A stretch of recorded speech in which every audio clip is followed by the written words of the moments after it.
श्री सत्यनारायण व्रत कथा द्वितीय अध्याय। श्री सूत जी महाराज बोले, हे ऋषियों, जिसने पहले समय में इस व्रत को किया है उसका इतिहास कहता हूँ, ध्यान से सुनो। सुंदर काशीपुरी नगरी में एक अत्यंत निर्धन ब्राह्मण रहता था। वह भूख प्यास से बेचैन हुआ नित्य पृथ्वी पर घूमता था।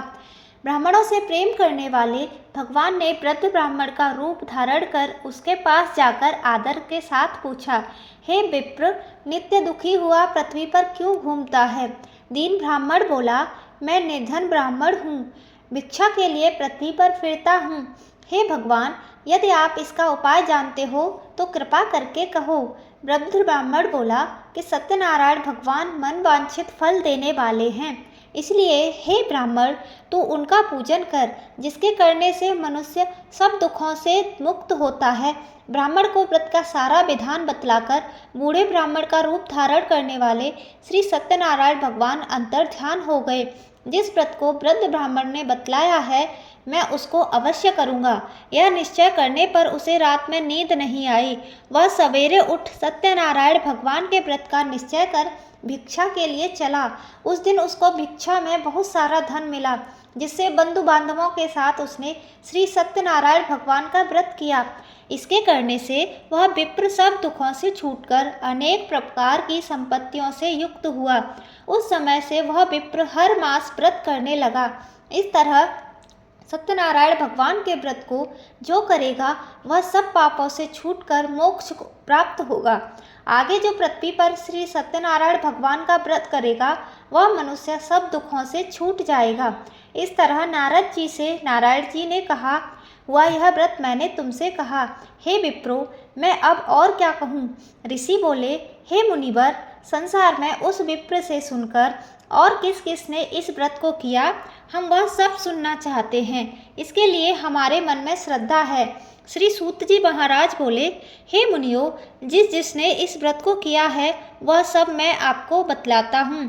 एक समय वह विप्र धन और ऐश्वर्य के अनुसार बंधु बांधवों के साथ व्रत करने को तैयार हुआ। उसी समय एक लकड़हारा लकड़ी बेचने वाले बाहर लकड़ियों को रखकर विप्र के मकान में आया।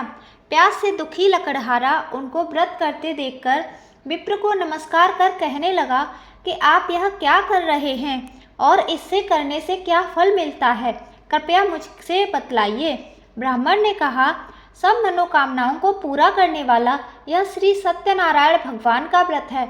इसकी ही कृपा से मेरे यहाँ धन धान्य आदि की वृद्धि हुई है। विप्र से इस व्रत के बारे में जानकर लकड़हारा बहुत प्रसन्न हुआ। चरणामृत ले और प्रसाद ग्रहण करने के बाद वह अपने घर को गया। लकड़हारे ने अपने मन में इस प्रकार का संकल्प किया कि आज ग्राम में लकड़ी बेचने से जो धन प्राप्त होगा उसी से श्री सत्यनारायण भगवान का उत्तम व्रत करूँगा। यह मन में विचार कर वह बूढ़ा आदमी लकड़ियां अपने सिर पर रखकर जिस नगर में धनवान लोग रह रहे थे वह ऐसे सुंदर नगर में गया। उस रोज वहां पर उसे उन लकड़ियों के दाम पहले के दिनों से चौगुने मिले। तब वह बूढ़ा लकड़हारा दाम ले और अति प्रसन्न होकर पके केले की फली, शक्कर, घी, दूध, दही और गेहूं का चूड़ इत्यादि श्री सत्यनारायण भगवान के व्रत की कुल सामग्रियों को लेकर अपने घर गया।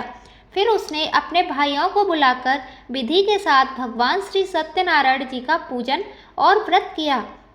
उस व्रत के प्रभाव से वह बूढ़ा लकड़हारा धन, पुत्र आदि से युक्त हुआ और संसार के समस्त सुख भोग कर बैकुंठ को चला गया। इति श्री सत्यनारायण व्रत कथा का द्वितीय अध्याय संपूर्ण। श्रीमन्नारायण नारायण हरि हरि, भजमन नारायण नारायण हरि हरि। श्री सत्यनारायण भगवान की जय।